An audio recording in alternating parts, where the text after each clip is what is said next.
랭귀지 아이덴티티와 랭귀지가 상호작용해서 컬처에서 상호작용을 한다는 거지. 완전히 취지에서 바뀐다 이렇게 또 언어 내리면 안 돼. 그거만 하면 사실은 컬처에서 그렇게 어렵고 힘든 그거 분야는 없지만 화이트 뉴 새로운 컨셉이 나와서 어려운 거예요. 이때까지 한 거랑 달라서. 오케이? 제일 중요한 거 나온다 이제 커뮤니티브 컴피턴스. 자, 고고 파이팅! 와!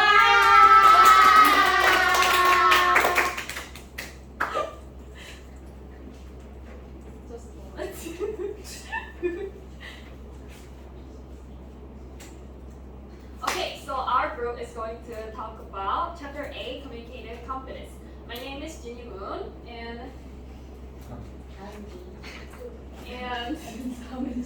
okay, we're gonna start.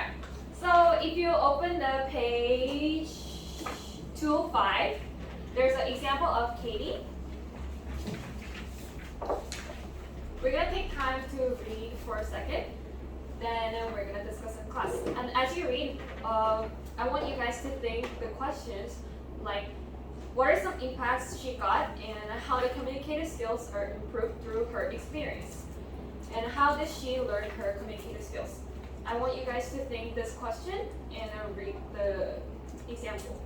I'll give you 2 minutes.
Everyone finish reading?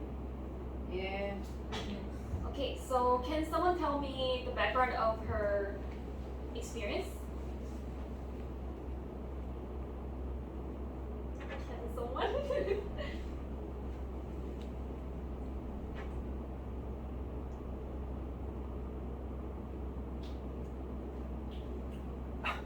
Where does she live?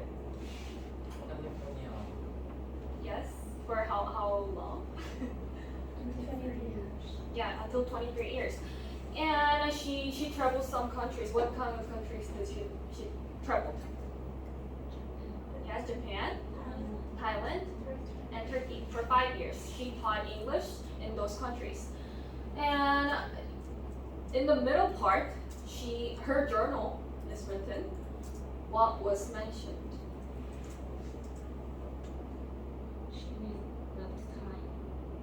Yeah, she loves Thai.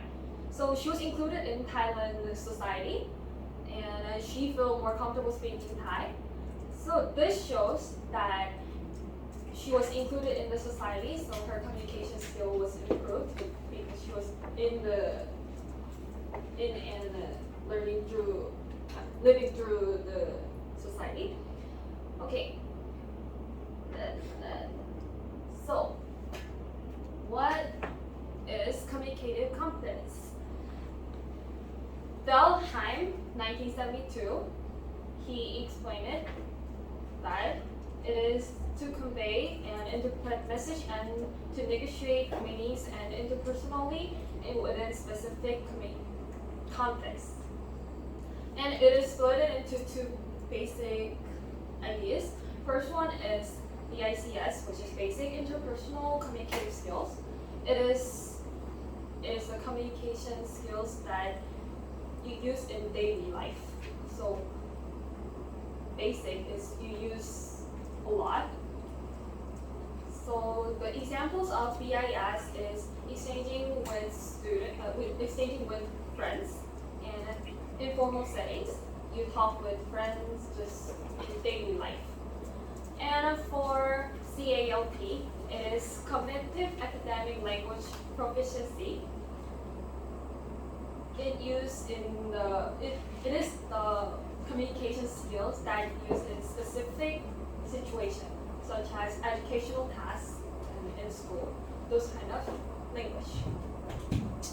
So, can someone say what I just explained? What is BICS? You can just give examples. This, you know, what I said was basic is the key word. You use it in daily life. The communication skills in daily. And for CALP is specific situation. Okay. And for as a group, maybe we can just talk about we become a teacher. So as a teacher, what are some ways you might teach your students to engage in classroom discourse, especially in small groups? Can someone say it? So how are you going to encourage students to have communication skills in class? Yes. Plus and minus points. Sorry? Give them minus points if they don't participate, and plus points if they participate. That can be one way. Does anyone have one more ideas? Candies. That can be the basic Yeah. classical ways to do. That's really, really true. I asked my sons, what subject you like most? He said, I love social studies and histories. I said, most middle school boys hate this class. He said, no, our teachers always bring candies, chupa chups, and chocolates. So we are so eager to get it. So class is always noisy, and even the sleeping students can wake up. Yes, that's how students can focus and communicate in the class. Sleeping candy and jelly, Yes. it really works. Okay, Me so too. I want it. I'm very hungry. sorry, I don't have any. Okay, so Kind of a skill too. next one. This is what I thought this was like the most important thing. This is Cannell and Swain's framework. This is the basic structure of explaining communicative confidence. So, as you see, the first one is grammatical competence. It means mastering code of language. And second, discourse competence. It is ability to connect sentences in conversation and to form a meaningful whole out of the sentence. So making sentence meaningful by connecting. And third one, sociolinguistic competence. It's kind of switched. It is the ability to follow social cultural rules of language. It requires to know social context in language, such as role of participants and a function of interaction. So you have to know about social, basically. And for fourth one, strategic competence. It is ability to use verbal and also non-verbal communicative technique to cover up communication or insufficient competence, such as avoidance, like the past group mentioned, avoidance and repetition, like we did in behaviorism. Yeah, those kind of things. And then first one and second one, so grammatical and discourse. This is the use of linguistic system. And for third one and fourth one, social linguistic and strategic, it is functional aspect of communication. Later on, it reclassificate the model of it. So there's two more. The first one is Kennel, and second one is Bauman's model of communicative competence. It is explained more detail than Kennel and Swain's, and it highlights the strategy that how the language ability is used in actual sentence structure.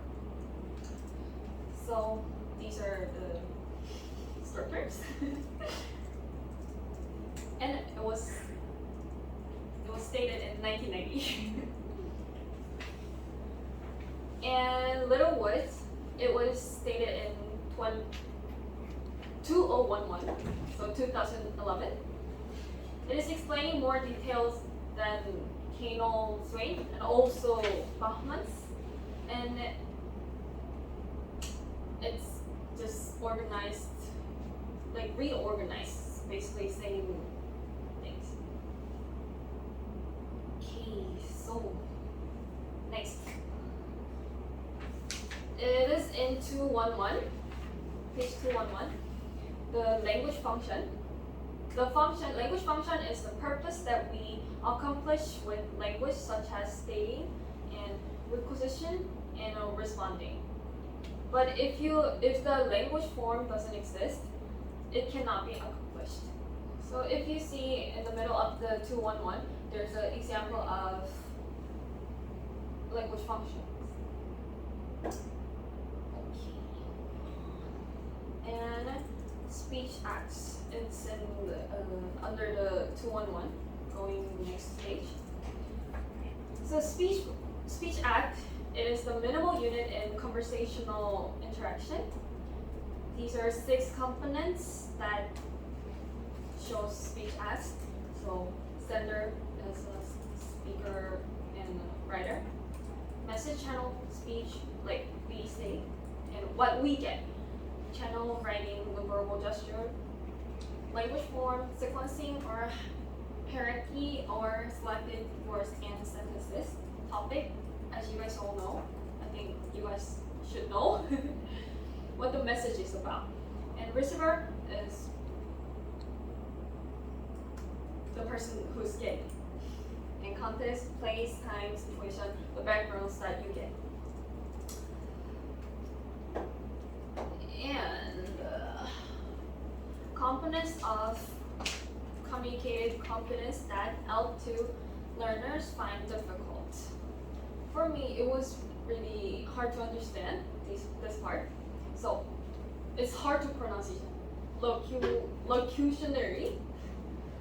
It is the basic meaning that are delivered by structure and utterance. And illocutionary. It is intended effects of utterance. Perlocutionary is actual effect of utterance. So for me, it was really confusing with illocutionary and then perlocutionary. The difference between these two is illocutionary is intended and perlocutionary is actual effects. So intended effects for illocutionary and actual effects for perlocutionary. Can you guys repeat? So intended effects, illocutionary, actual effects, perlocutionary. Intended effects, illocutionary, actual effects, illocutionary. Yes. And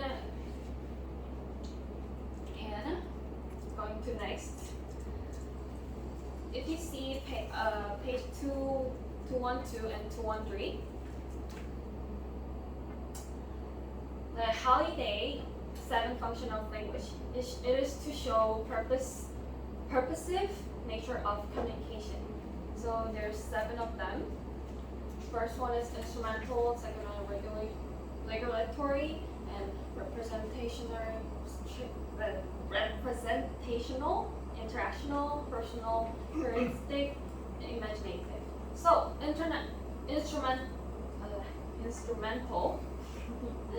It is explaining how to control environment, and it is to cause certain events to happen, including communicative acts. And for regulatory, it is also to control events, but it is setting the limits and maintaining regulation.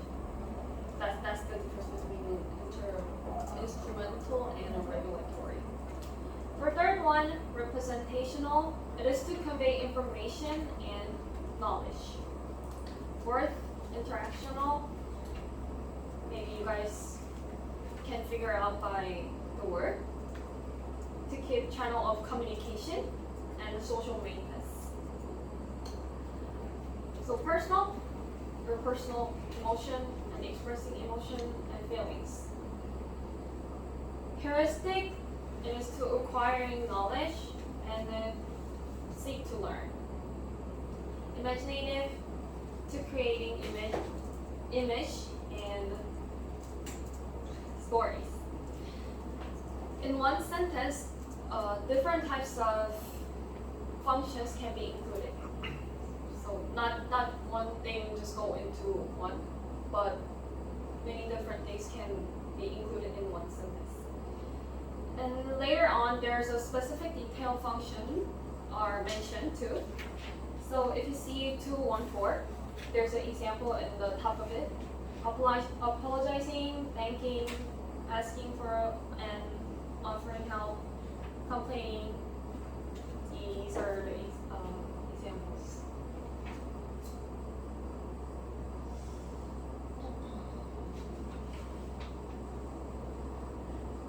Functional approaches to language teaching.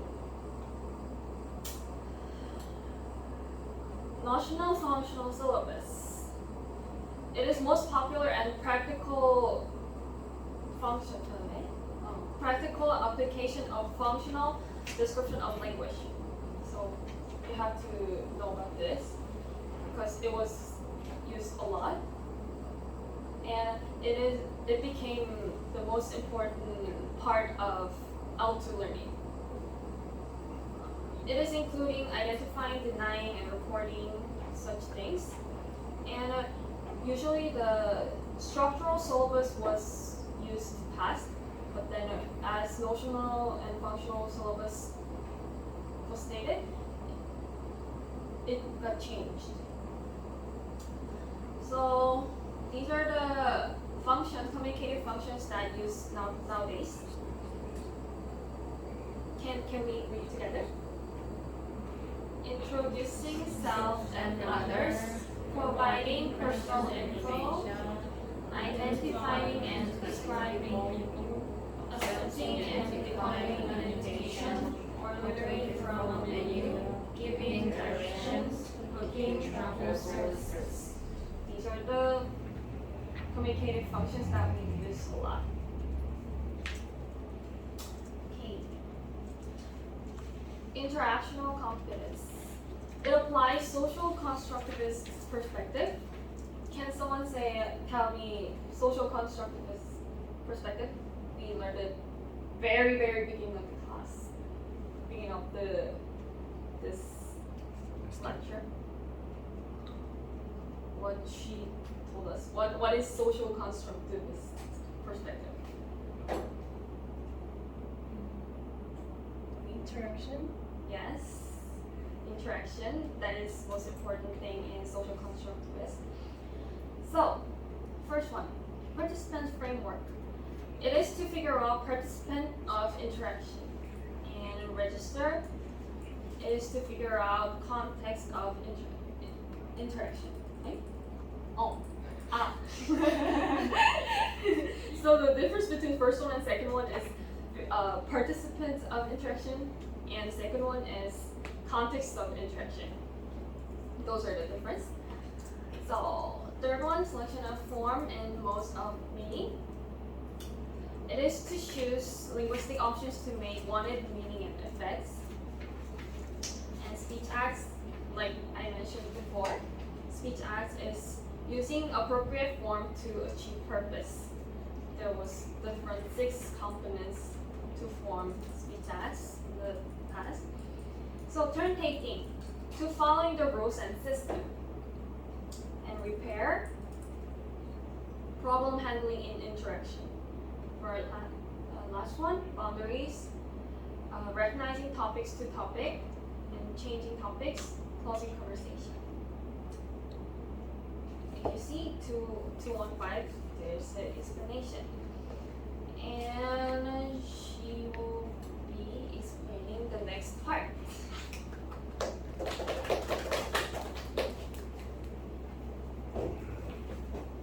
Hello students, my name is Hannah and I'm gonna start with discourse analysis.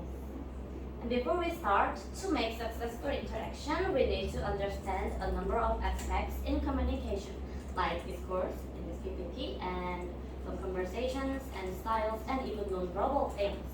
And now we're gonna look through those aspects starting from discourse. So technically, discourse means any stream of words that extends beyond a sentence, which is marked by exchanges with another person or persons.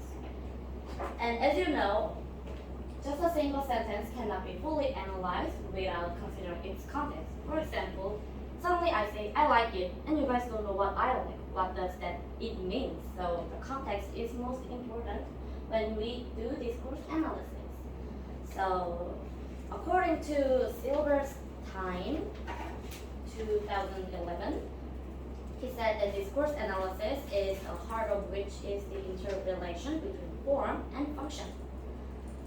So both production and comprehension of language are our ability to perceive and process stretches of discourse, which is a ability to formulate representations of meanings not just from a single sentence, but from reference in both preceding and following sentences. So let's go back to 1950s to 1980s. In that period, linguistic science was just focused on sentence to analyze, which means it was just emphasized only the formal aspects of learners' language and overlooked important discourse functions. This can be expressed as from parts to wholes. In here, parts means a little structures and words of language, and wholes mean some sentences in discourse. So we have to learn parts, which is words and structures, to move on to wholes, which is a discourse itself. However, recent linguistic science is different. It's emphasizing the importance of intersentential relations in discourse. And Stefan Fraser, 2007, advocated the use of discourse-based grammar practice, which can be expressed as from wholes to parts. And it means that when someone learning language only talking to each other, they can learn some structures and words. And I think you guys have learned English a lot for so many years. I have a question. Did you learn grammar first or just talking first? Talking? Oh, really? When did you start your English? My uncle is an American, so yeah, I talk with them. So you didn't learn grammar first, and did you get that grammar thing when you talked to your uncle? Not really. Not really. Oh, really? Then one more. I also went to English kindergarten, so I think I started with speaking. Great. I want to introduce my case because it's not English, but I can speak Japanese. But I started it by listening, like listening others talking in Japanese and talking with Japanese friends. And I never learned about Japanese grammar, but I can speak like native Japanese. So I think this is a really effective.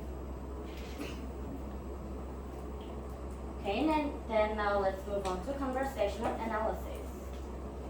So, at the late 20th century, there was a movement from objectified empirical cognitive analysis to social and contextual orientations in language and language acquisition.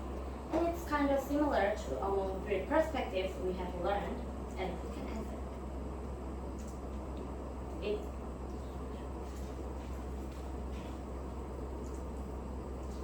It's emphasizing social and contextual orientations. Yeah, that's right.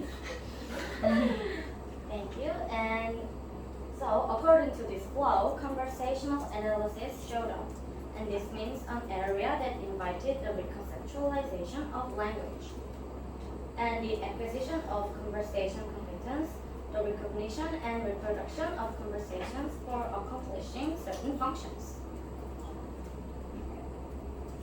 So we're gonna briefly look at 8 components of conversational competence. Before we start, let's read out these components out loud. Attention getting, topic nomination, topic development, clarification, topic clarification, repair, shifting, avoiding, and interrupting, and topic termination. Thank you. And when we try to start the conversation, the first rule of conversation is getting listeners' attention. For example, babies cry and yell to get parents' attention. It's kind of similar. However, when they get older, some verbal and non-verbal conventions are assimilated. Verbal conventions can be phrases like "got a minute" or "excuse me," and that phrases can get attention. And non-verbal conventions can be eye contact or gestures. And for L2 learners, knowing these conventions are important to get in the conversation with native speakers. And when you get attention from the listener, the next step is choose the topic, which is topic nomination. And after we choose our topic, we have to move on to developing this topic. And there are some techniques of developing topic. It's kind of interesting. It includes some hesitation signals like well, like, I think, and these kind of signals are also a techniques of developing topic. And next one is turn taking. Turn taking is kind of yelled to another speaker. There's a turn of speaking, and it's kind of hard for L2 users to use appropriate turn taking signals. Next one is topic clarification, and this includes the ability to ask questions for clarification. So this arises from inaudibility, lack of understanding, or disagreement. The next repair is related to topic clarification, and this involves seeking or giving repair of wrong linguistic forms, and this can be a role of native speaker. And the next one is shifting, avoiding, and interrupting. It's like changing a topic or dancing around certain topics or interrupt politely. And this is also difficult for L2 learners. The last one is topic termination. This is the art of closing a conversation with a glance at a watch or a polite smile and some phrases like, oh, I have to go, or I gotta go, or I don't have my time. And that will be the example. Now let's move on to styles. Styles are conventions for selecting words, phrases, discourse, and non-verbal language in certain contexts. These certain contexts include subject matter, audience, occasion, shared experience, and purpose of communication. And as you can see, a certain context is very important and effective factor for styles, so styles can vary within a single language user's ideolect. For those who don't know what ideolect is kind of each person's own language use. So every language user has their own styles, and that also can be expressed in ideolect. And there's a clarification of speech styles by Martin Juice. There's 5 steps, and the first one is oratorical situation. It needs carefully planned wording and exaggerated intonation. Example can be a public speech of president or minister. And the second one is deliberative. It's kind of more impromptu than oratorical. Examples can be formal news interviews. It's not that formal when we compare to oratorical situation. And the third one is consultative situation. It's formal enough that words are chosen with some care, but not that formal when we compare to oratorical or deliberative situations. Examples can be doctor-patient conversations and also some teacher-students conversation like consulting them. And the fourth one is casual. These are conversations between friends, colleagues, or family members, and there's no need to guard the words. comfortable conversation. And the last one is the lowest level of formal thing, and it's intimate and personal. It's complete absence of social inhibitions, and examples can be talks with lover or very close friends or very close family members. Now, when we talk about style, we have to know the notion of register.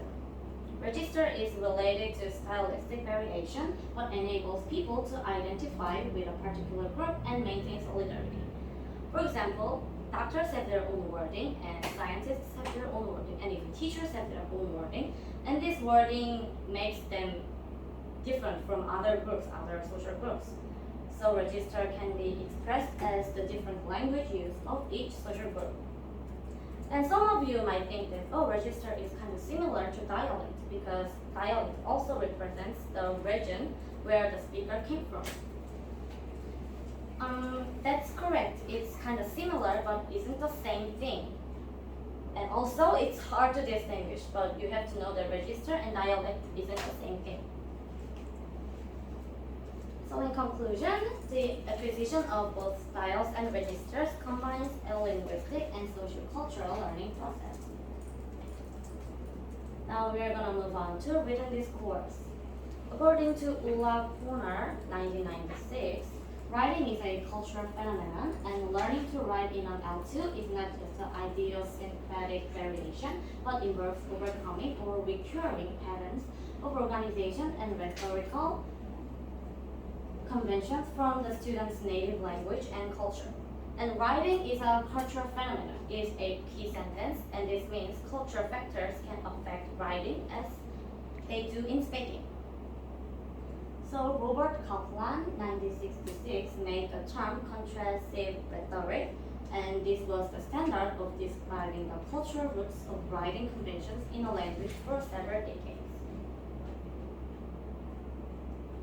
However, the term of intercultural rhetoric showed up.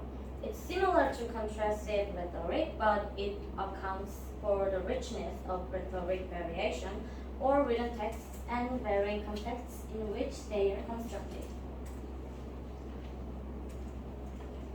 So about Kaplan, he made schematic diagram of how three language families, English, Semitic, and Oriental, conventionally organize an essay by describing them as doodles, which is dakso in Korean. The first English essay goes like straight line, and the Semitic essay was like jagged set of lines. And third, Oriental languages were spiral, which is daseonhyung. And this is kind of interesting that according to the language, the way of writing essay is different. However, Kaplan's diagram got many criticism, but he admitted it and said more meaningful systems should be developed. So, in conclusion, every language has genres of writing, and even within an academic one, these disciplines vary in the views of acceptable writing. For example, for Semitic writers, writing in straight line, which is for English essay, is kind of weird because they use jagged set of lines. Now we are going to talk about pragmatics. So pragmatics constraints on language comprehension and production may be loosely thought of as the effect on strings of linguistic events. So here is an example, and I hope you to read and with two people. So who wants to be Stephanie? Oh, okay, thank you. And who wants to be Abel? I'm good. Oh, thank you. Then we start. Hello. Hi, Steph. Is your mom there?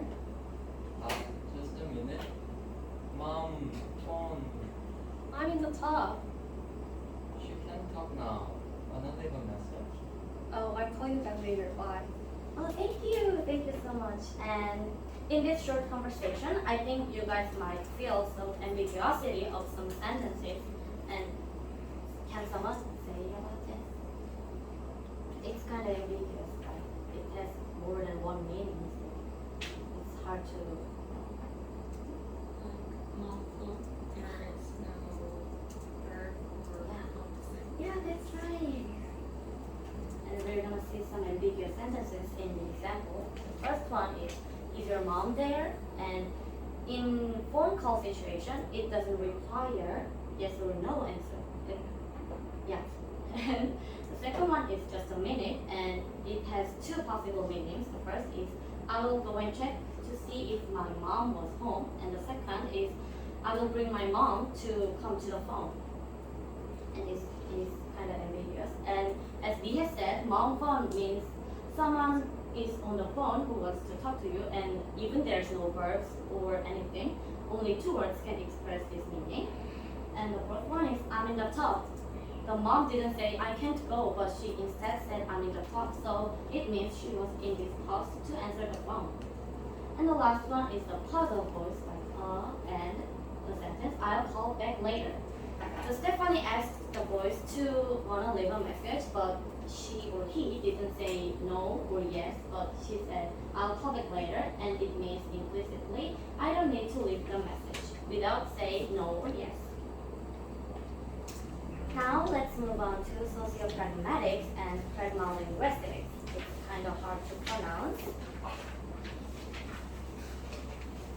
So sociopragmatic is the interface between pragmatics and social organization. It's kind of hard and it's difficult, but it's about language use in social context.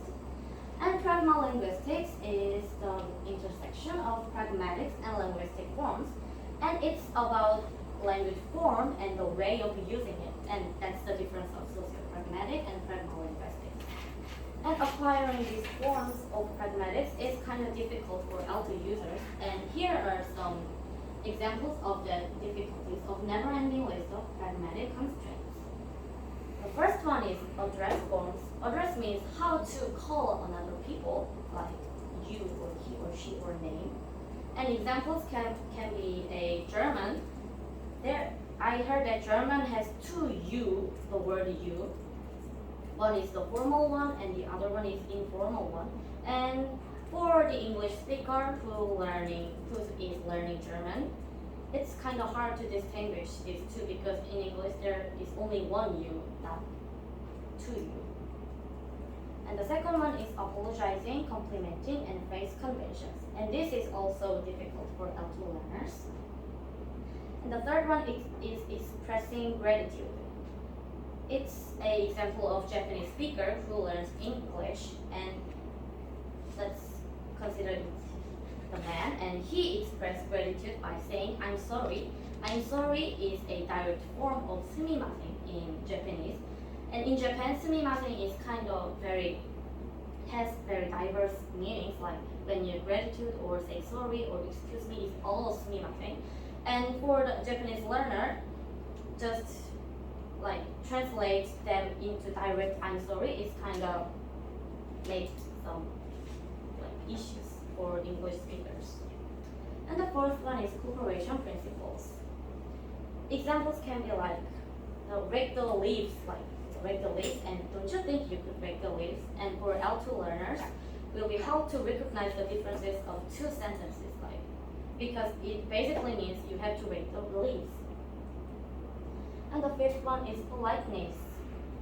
There's also the range of politeness is very big and it's hard to consider.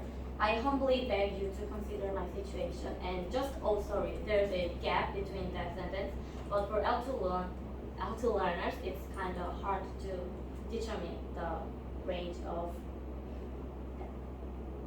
Now the last is language and gender. The effect of one's sex on both production and reception of language was one of the major pragmatic factors.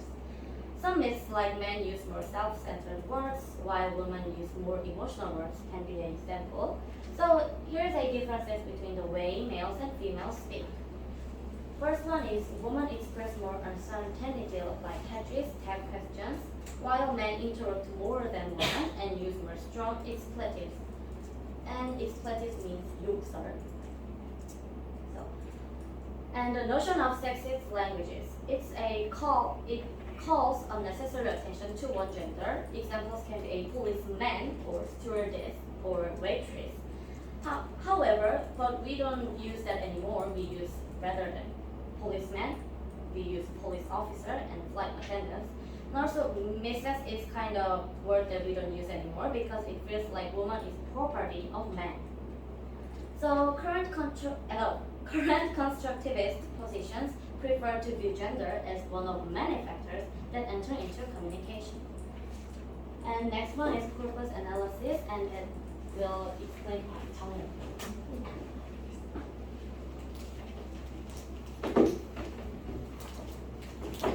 Okay, I'm going to start my presentation from corpus analysis. Corpus analysis is a linguistic approach that utilizes computer analysis of language, and Bengali answer says corpus analysis strength is empirical nature, and it emphasizes naturally occurring language. And after the advent of computer science, people analyze language as it is actually used with big database. So empirical nature, naturally occurring, and it is actually used. It is all similar meaning. So I think empirical, nature occurring, and actual use is the key word of corpus analysis. And let's repeat after me, please. Empirical, actual occurring, actual use. Empirical, actual occurring, actual use. And one more time. Empirical nature, nature occurring, actual use. Yes, thank you. And corpus analysis identifies three categories. First, identify word frequency and co-occurrence. Co-occurrence means, for example, the word idea is usually very used with the word good, so good idea. And page 230, there is classroom connections in this part. And is there any other examples about co-occurrence than you know already? I'm not sure, but Yes. like I think peanut sandwich or peanut butter would be put together. Yes. So it would be. Yes, butter or sandwich can use with the peanut or the other things, then you already know. Yes, or a good idea or a good job, it is also co-occurrence. And next, identify grammatical patterns and discourse analysis. Discourse analysis means, for example, function of intonation. So 소리의 높낮이로 담화 분석을 한다. It means that. And next, page 231 is nonverbal communication. Nonverbal communication means how you say it. So gestures, body language, eye contact, or physical distance, and the other nonverbal messages. And nonverbal communication includes in words sending and receiving modes. Other part called nonverbal communication as the silent language. And in this textbook, it also called it as hidden dimension of language. And page 232, there is the word hidden dimension on last paragraph. And the expression of culture is long bound up in nonverbal communication. And there are some kinds of nonverbal communication. First one is kinesics, and page 233, eye contact, facial expressions, prosthetics, and 234 artifacts, and kinesthetics, and olfactory images. And let's repeat it together is kinds. First, kinesthetics. Second, eye contact. Third, facial expressions. Fourth, prosthetics. Fifth, artifacts. Sixth, kinesthetics. And the final one, olfactory images. First is kinesthetic. It's gestures like this or this. And I watch my team members' gestures while they are presentation, and they are very use this to highlight their keywords or this. Your job like this. So kinesthetic convey important messages and there is some tremendous variation cross-culturally and cross-linguistically in the scientific interpretation Oh, of can you gestures. speak kinesthetics? Yes. Kinesthetics, move on to. So everything is good, so I can judge correctly. Yeah. So start from kinesthetics, because you guys did almost 50 minutes. So Then our circuit. start from olfactory dimensions. Next part. Certain test-based language teach. Yes. Then it is so page So because the part is easy. 5. Yes. I think it is good to just read it because it is each part. And communicative language teaching CRT. I think everyone know about this keyword because it is already mentioned in chapter 1. And is there some knowledge about CRT that you remember now? It is already mentioned in chapter 1. CRT. Yes, it is hard to explanation about CRT. But in chapter 1, page 16, there is some criticism in 19th century because there is nothing to enhance a student's communicative ability in the language. So to complement this criticism in 20th century, the CRT was appeared. And page 18, CRT now become a catchphrase for language teachers. So CRT should include every kind of eclectic approach. It is the content in chapter 1. Now come back to the textbook in chapter 8. CRT was appeared in the late 1970s, and CRT is the best understood as an approach rather than method. But it is too difficult to synthesize all of the various definitions. So there is some definition about CRT with William Wood. He said CRT is designed to improve student ability to communicate, not teacher without relating them to their meaning or how they are used for communication. So the point is improve ability to communicate. Yes. And there are interconnected characteristics as a definition of CRT from 1 to 4. And I think it is important because it is the common characteristic of CRT. So if you have the time, please read this. And to sum up CRT, synthetic language is implied in CRT as teachers attempt to build fluency, but not at the expense of clear awareness, direct communication. So the most important thing is alphabetic language. So let's repeat it together. Alphabetic language. Authentic language. One more time. Alphabetic language. Authentic language. So alphabetic language is implied in CRT. And page 237, task-based language teaching TBRT. And TBRT emphasizes classroom interaction, learner-centered teaching, authenticity, and viewing the learner's own experience.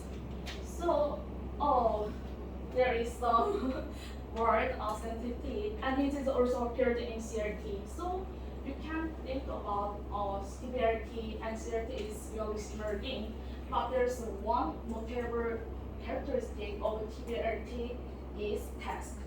So in TBRT, tasks in the classroom. So Skehan says about the task characteristic from 1 to 4. So 3 point is real world activities and 4 point is objective. So